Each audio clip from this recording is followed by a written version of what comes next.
আজ বর্তমানে একটা জিনিস খুব প্রচলিত হয়েছে, খুব চোখে পড়ে, তার নাম হলো তাবারক। কি বললাম? তাবারক। বাপের নামে নাম করে গ্রাম ভর লোক খাওয়ায়, নাম কি? তাবারক। তাবারককে মোবারক বানিয়ে দিয়ে মারামারিও করে না? করে তো ভাবছি হাসছে। তাবারককে মুবারক বানিয়ে দিয়ে কি মারপিট! বেনামাজিরা তাবারক খাচ্ছে।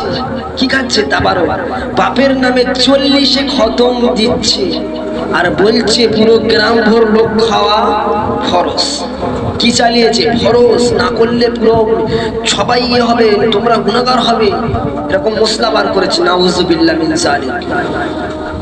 রমজান মাসে কিংবা 40-এ খতম দিতে হবে বা এ করতে হবে, এটা ফরজ না। যারা বলে এরা হলো ভিত্তিহীন, আপনাকে গোমরাইয়ের ভিতরে ফেলবে বলে করেছে। আর যারা খাবে তারা হলো পেটুক, পেট মোটা। কি বললাম বাবজি? পেটুক মানে পেট মোটা, পকেট পুজো করবে। এইসব মানুষগুলো আজ জাতিকে বিভ্রান্তের মধ্যে ফেলছে। বলছে 40-এ না খানা খাওয়ালে তোমার ওই বাপের আত্মাটা কিংবা মায়ের আত্মাটা কিংবা ভাইয়ের আত্মাটা চতুর্দিকে বাড়ির আশেপাশে কোনাসে সব জায়গায় ঘোরাফেরা করবে, বাচ্চাদের গোলা টিপে ধরবে, বড় মানুষের পা হুমড়ি গুজি খেয়ে ফেলে দেবে। এরকম বলে না? বলে, হাসছেন, বলে। আর এইগুলো প্রচলিত বেশি। আর এই তাবারক দেওয়া হচ্ছে, বলছে ভূতে এমন জোরে ধাক্কা মারবে তুমি আচার খেয়ে কোমরে হাড় ভেঙে যাবে। ভূতে এমন জোরে ধাক্কা মারবে, জিনে এমন জোরে ধাক্কা মারবে, ওই আত্মায় এসে ধাক্কা মারবে। যে মানুষটার রুহু আল্লাহর দরবারে চলে যায়, 7 আসমানের উপরে চলে যায়, সে রুহু আর ফিরে আসে? কথা বলো, কথা বলো। এসে রুহু আর ফিরে আসে না। তাহলে আজ আমরা যেসব এই কথাগুলো বলে মানুষকে ভিত্তিহীন কথা বলি যে এইগুলো করা ফরজ, এইগুলো করা মুস্তাহাব, এইগুলো করা নিয়ে সমস্ত কিছু বলে আর সুন্নাত বলে মানুষকে গ্রাম ভর লোক খাওয়াতে হবে, সেই মানুষটা বিভ্রান্তের মধ্যে পড়ে গিয়ে সুদের টাকা এনে খাওয়াচ্ছে পুরো গ্রাম ভর লোককে। এইগুলো কোনো খাওয়ানোর দরকার নেই। যে আলেম বলবে ও মনে করবে ও আলেম না। মানুষকে বিভ্রান্তের মধ্যে যে মানুষটা ফেলে দেয়, যে মানুষটা পকেট পূজা করার জন্যে, পকেটকে ভরাবার জন্যে যদি পুরো জাতিকে বিভ্রান্তের মধ্যে ফেলে দেয়, মনে করবে ঈমান ভালো না। আপনি পচা মাল আর ভালো মাল দেখে কিনুন। সর্বপ্রথম বলি, পেট পুজো কিছুদিন আগে একটা তাবারকের ব্যবস্থা হয়েছিল, সেইখানে আমার দাওয়াত ছিল। কি ছিল? দাওয়াত ছিল। আর খতমও পড়েছি। পড়ার পরবর্তীতে বলছে হুজুর তাবারকের ব্যবস্থা। আমি মনে করি আমার শুধু একার দাওয়াত। গিয়ে দেখি পুরো খাবার ইস্তেমা তৈরি করেছে। কি তৈরি করেছে? আর মেয়ে মধ্য শুধু একই পাশে বসছে, এ ওর এই ঘুষে মারছে, ও এই মারছে। মেরে বলছে আমি আগে বসেছিলাম, তুই এখানে বসিস কেন? এ বলছে আমি আগে বসেছিলাম, তুই এখানে বসিস কেন? ওরে বাবা, সে যা মারপিট, যে মারামারি, হাঙ্গামা শুরু হয়েছে। আমি বলি এর কবুলিয়াত না, সেই মাহফিলে চিল্লে বলে এসছে এর বাপের এই খতমটা যে সবরে সানির উদ্দেশ্য করেছে, এটা এর নিয়ত না। এর নিয়ত হলো মানুষের সামনে নাম কেনার নিয়ত, নাম কেনার নিয়ত। আর এই নিয়ত একটা বুখারী শরীফের প্রথম নাম্বার হাদিস আছে, আউয়াল হাদিস। আউয়াল মানে হলো প্রথম নাম্বার হাদিস। ইন্নামাল আমালু বিন্নিয়াত। প্রত্যেকটা কাজের ফলাফল নিয়তের উপরে নির্ভরশীল। প্রত্যেকটা কাজের ফলাফল নিয়তের উপরে নির্ভরশীল। ওই পুরো গ্রাম ভর লোককে খাওয়াতে হবে। যে মানুষটা বলে ফরজ, ওই মানুষটাকে বলে দেবে যে ভণ্ডামি কতদিন করস, মাতরামি কতদিন করস, ছাবলামি কতদিন করস, পকেট পূজা করার জন্য কতদিন করস, ছাবলামি আর মাতরামি ছেচড়ামি। চেবড়ে সোজা করে দেবেন তাকে। যদি না সোজা করতে পারেন আমাদের কাছে নিয়ে আসবেন, চেবড়ে সোজা করে দেবো। কোথা থেকে এই হাদিসগুলো পায়? ফরজ করে দিচ্ছে হারাম কাজকে, শিরিক কাজকে, বেদাত কাজকে নিয়ে ফরজ করে দিচ্ছে। হ্যাঁ, পকেট পূজা করার জন্য। বলো, তাবারকের ব্যবস্থাকে মোবারক করে দিয়ে মারামারি, বিরাট বড় বড় ডেকে। গরিব মানুষ খাওয়া হয় না, তার বাড়িতে এবেলা খাওয়া হলে ওবেলা খাওয়া হয় না, সেই মানুষটা সুদের টাকা নিয়ে এসে পুরো গ্রাম ভর লোককে এই বড় ডেকে রান্না হচ্ছে, গোশ কষা পয়সা পড়ে গিয়েছে, রান্না হচ্ছে কষা করে খাচ্ছে, কি লোক খেয়ে উঠতে পারে না, ফের বলছে স্প্রাইট দাও, রসগোল্লা দাও, এ দাও সে দাও ও দাও করে করে পেট ফুলে এরম করেছে। আর ঢেকুর কি করছে, ঢেকুর তুলছে, হাসছে, ঢেকুর তুলছে। এইসব বিয়াদবদেরকে এরা পকেট পূজা, পেট পূজা করার জন্য, ঢেকুর তোলার জন্য, বাড়িতে তো 1 বছর গোশ খায়নি, ওই জন্য করে ওই মিলাদ মাহফিলে গিয়ে গোশ খাবে বলে ওই জন্য করে আপনার ওই গরিব মানুষের এইগুলো করে। কথা বড় বড় বললে কি হবে ভাই? এইগুলো মানুষকে, গরিব মানুষকে কেন হাসনাস্ত করবো? রমাজান মাস এলো, বাপের সবরের সানির জন্য একটা কোরআন শরীফ খতম দিবেন, ইমাম সাহেবকে ডাকার দরকার নেই যে ইমাম সাহেবকে ডাকা ফরজ, ইমাম সাহেবের কাছে খতম দেওয়া ফরজ না। আমি একজন ইমাম সাহেব, আমিও বলছি, আমি এক জায়গায় সপ্তাহে 2 দিন নামাজ পড়াতে চাই। আমি ইমাম সাহেব, আমি বলছি আমার পকেট পূজার জন্য আমি বলি না যে ইমাম সাহেবের পকেট ভরার জন্য। ওই যে রমাজান মাসে কিংবা ঈদের দিনে কিংবা এর সময়, সাতারের সময় বলে খতম না দিলে বেদাত হবে না, এগুলো করবেন না। আপনি কোরআন শরীফ পড়েছেন, যেটুকু জানেন, রব্বানা যালামনা আনফুসানা ওয়া ইল্লাম তাগফির লানা ওয়া তারহামনা লানাকুনান্না মিনাল খাসিরিন, আল্লাহর কাছে এইটুকু দোয়া করে আর বাংলা থেকে দোয়া করবেন, হায় আল্লাহ আমার হাত তোলার পূর্বে মুহূর্তে জিন্দেগির সাগিরা কাবিরা জানা ওয়াজানা শিরিক বিদাত গুনাহকে মাফ করে দিন। তোমার বাপের সাবরে সানির জন্য একটা খতম দিয়েছে, গ্রাম ভর লোককে খাওয়ানোর দরকার নেই, আপনি একটা খতম দিবেন। আপনারা যদি পড়াশোনা জানেন, একটা খতম দিবেন, দিয়ে আপনি নিজে বাড়ি থেকে রাত্রে কিংবা যখন গিয়ে হাত তুলে রব্বানা যালামনা আনফুসানা ওয়া ইল্লাম তাগফির লানা ওয়া তারহামনা হাত তুলে দেন, ব্যাস, বেশি কিছু করার দরকার নেই। আপনি খতম দেবেন কেন? ইমাম সাহেব খতম দিলে ভাড়াটিয়া ইমাম সাহেব, আমরা তো একজন ইমাম সাহেব, আমরা মনে করি কখন 10 টাকা দেবে রে, এই খতম বসেছে না 50 টাকা দেবে, এ ধান্দায় থাকি আমরা ধান্দায় থাকি। আমার এটা মাকসাদ না যে ওর বাপের কবুলিয়াত হলো কিনা, আমার পকেটটা ভরলো কিনা, এটাই আমার চিন্তা। আমার পকেট ভরলো কিনা এটাই আমার চিন্তা, আমার ওই আদার্স অন্য চিন্তা না। আমার সংসারটা কিভাবে চলবে এটাই আমার চিন্তা। তাহলে ভাবতে হবে সর্বপ্রথম যে তাবারককে মোবারক বানিয়ে দিয়ে যারা এই সব কাজগুলো করে, কিংবা কোরআন শরীফ সবরে সানির জন্য পুরো গ্রাম ভর লোক নিয়ে যাওয়া ফরজ না। তুমি ফজরের নামাজ পড়ে বাপের কবরের সামনে কুল হুয়াল্লাহু আহাদ পড়লেন, কুল আউযু বিরাব্বিল ফালাক পড়লেন, নাস পড়লেন, ইন্না আতাইনা পড়লেন, পড়ে একটু হাত তুলে দিলেন, রব্বানা যালামনা আনফুসানা ওয়া ইল্লাম তাগফির লানা ওয়া তারহামনা লানাকুনান্না মিনাল খাসিরিন। হায় আল্লাহ আমার বাপের কবরের আযাবকে maaf করে দিন, হায় আল্লাহ আমার বাপ যে ভুল ত্রুটি করেছে maaf করে দিন, আমাদের গুনাহকে maaf করে দিন। এই তো দোয়া। ইমাম সাহেব কি আদার্স অন্য কোনো দোয়া পড়ে? বলো।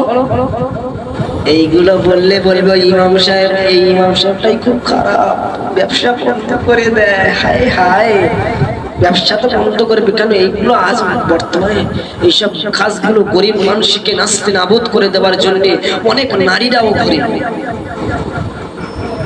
নারীরাও ঘুরে, নারীরা যুক্তি দেয়, এই আত্মা শান্তি পাবে না, এই আত্মাটা বাড়ির আশেপাশে ঘুরবে, এই হবে ওই হবে, নানান রকমের ভাওতাবাজি দিয়ে খাবার জন্য। আমি বলবো না যে আমি বলি না, মাঝে মাঝে তালে পড়ে গেলে বলি, কিন্তু না, এগুলো বলা ঠিক না। আমি নিজে বলি, আমার আমলিয়া থাকুক বা নাই থাকুক, আমি বলি না, কিন্তু এগুলো বলা ঠিক না। গরিব মানুষকে এগুলো বলে নাস্তে নাবুদ পুরো গ্রাম ভর লোককে খাওয়ানো, যদি তোমার অর্থ সম্পদ বেতাল থাকে, খাওয়াচ্ছে না, তখন একটা ভাওতাবাজি বলে খাওয়ানোটা ঠিক আছে, কিন্তু গরিব মানুষকে সুদের টাকা এনে পুরো গ্রাম ভর লোক খাওয়ানো ঠিক না। আর যারা খাচ্ছে এদের ভাবতে হবে, এদের আকল জ্ঞান নেই, সেন্স নেই, বিবেক নেই, দিমাগ নেই। কেন গরিব মানুষকে এত বড় একটা হেডিং নেবার জন্য আপনি 10 টাকা চাঁদা দিয়েছিলেন? চাঁদা দেননি, তাহলে সেই মানুষটা আনলো কোথা থেকে টাকাটা? বলো। আল্লাহ কোথা থেকে কোনোদিন জিজ্ঞেস করেননি যে ভাই এত টাকা আঞ্জাম দিয়েছে, এত বড় এই হয়েছে, বাপের এত বড় খানা হয়েছে, কিংবা মায়ের এত বড় খানা হয়েছে, কিংবা ভাইয়ের এত বড় খানা হচ্ছে, কোথা থেকে টাকাটা পেলেন? আপনি তো কোনো খাটাখাটনি করেন না, বা খাটাখাটনি করেন সংসারে চলে যায়, আপনার এতে হয় না, তাহলে আপনি কি করে এত বড় জিনিসের আঞ্জাম দিচ্ছে? তখন প্রশ্ন করতে হবে। যদি বলে সুদের টাকা খাওয়া যাবে না, আপনি ওখানে জিজ্ঞেস করে আপনি খাবেন না। যদি বলে যে সুদের টাকা এনেছি, খাবেন না।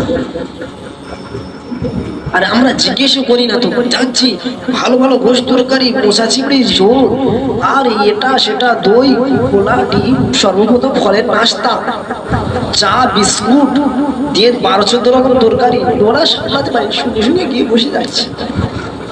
কি ওরা সামলাতে, কাল থেকে আগে জল পড়ছে, পানি পড়ছে আগে থেকে, পানি পড়ছে আগে থেকে খাওয়ার জন্য। তা কি বলবো বলো, এরকম করবেন না। আজ এইখান থেকে দিয়েছি, কিছু খারাপ খানা দিয়েছি অল্প করে, কিন্তু ভালো খানা হলে আমরা কতটা নিয়ে এতটা পুরো এক হাঁড়ি খাবো। তাহলে এই এক হাঁড়ি খাবো, 4 দিনের খানা খেতে হবে না। আমরা এমন খানা খাই, দাওয়াতে বাড়ি যদি ভালো হয় এমন খানা খাই 4 দিন খেতে হবে না। আর নিজের ঘরে খেলে 1 মুঠো তাই খাই না। তাহলে ভাবতে হবে, নিজের বাড়ি থেকে যতটুকু খাবেন ততটুকু, অপরের বাড়ি কেউ যদি দাওয়াত করে অতটুকুই খাবেন, বেশি খাবার দরকার না। নাহলে অপরের বাড়ি ভালো মন্দ রান্না করেছে, ভদ্দম কলে খেয়ে নিচ্ছে, খাওয়া ঠিক না।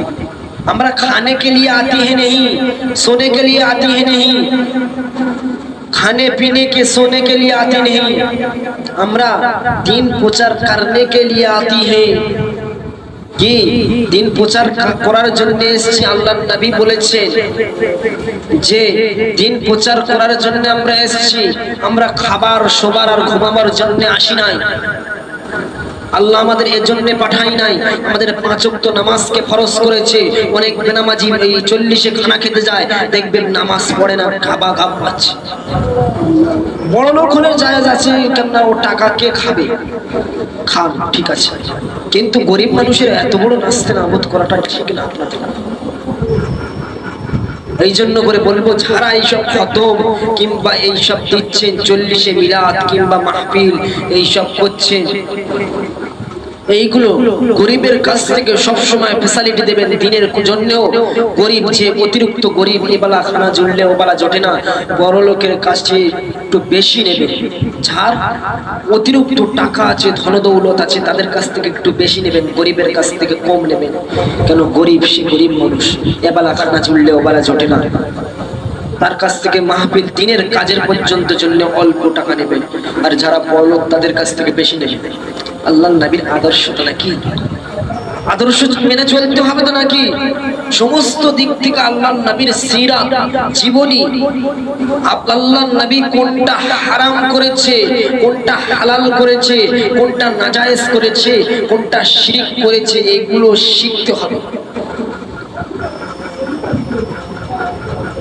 40-এ খানা গ্রাম ভোর লোক খাচ্ছে, আশ্চর্য বিষয়। কেন খাবে এগুলো? আপনারা জানেন না, প্রত্যেকটা কোরআনের মাহফিলে যেসব আলেমরা যায়, সমস্ত আলেম বলে, কিছুক্ষণ আগে একজন বলে গিয়েছে, আপনারা কেয়ার করবেন না, যারা ভালো করে ভদ্দম করে টান দেবে তাদের কথায় কান দেবে, দেখবেন সমস্ত 40-এর খানা খাওয়া ঠিক না ভাই। আমরা 40-এর খানা খাচ্ছি আর ঢেকুর তুলছি, এর হিসাব দিতে হবে কিয়ামতের দিনে। পাকড়াও হতে হবে, পাকড়াও হতে হবে না, পাকড়াও হতে হবে। এই জন্য করে যারা যুক্তি দিচ্ছে, আল্লাহর নবীর এক হাদিস রয়েছে যে যে চুরি করে আর যে চুরির সাথে শামিল দেয়, এ দুজনই সমান অপরাধী। কি বললাম? যে চুরি করে আর যে চুরির সাথে শামিল দেয়, কিংবা কেউ যদি খারাপ কাজ করে আর তার খারাপ কাজে যে মতামত দেয়, কিংবা খারাপ কাজে যাবার জন্য কেউ যদি সাহায্য সহযোগিতা করে, দুজন সমানই অপরাধী। আমার কথা নয় বাবা। তাহলে এই খারাপ কাজগুলো যাদের দ্বারা শুরু হয়েছে মনে করবে যে করছে আর যে করাচ্ছে এই দুজনই সমান অপরাধী। এই জন্য সব সময় পরেজ হয়ে থাকতে হবে যে আমরা সব সময় কোন কথা বলছি, কি কাজ করছি আর কি জন্য দুনিয়াতে এসেছি, এই কটা জিনিস যদি মানি আল্লাহ ইহকালও কামিয়াবি করে দেবে আর পরকালও কামিয়াবি করে দেবে। জোরে বলবেন না সুবহানাল্লাহ। হ্যাঁ, এই জন্য করে ভাবছি খানা বন্ধ করতে হবে। যদি আমরা জানি তাহলে সেই সময় আমরা কি করব, সমস্ত বিষয়গুলো ভেবে আলেমদের কাছে আগে মতামত নেব যে হুজুর এইগুলো করব। আমি জানি না, তখন আমি হুজুরদের কাছে মতামত নেব, হুজুর এটা করব। যদি বলে হ্যাঁ এটা করা জায়েজ আছে, শরিয়াত হিসেবে জায়েজ আছে, তখন করব তো ইনশাআল্লাহ। ইনশাআল্লাহ আল্লাহ সবাইকে আমল করুক।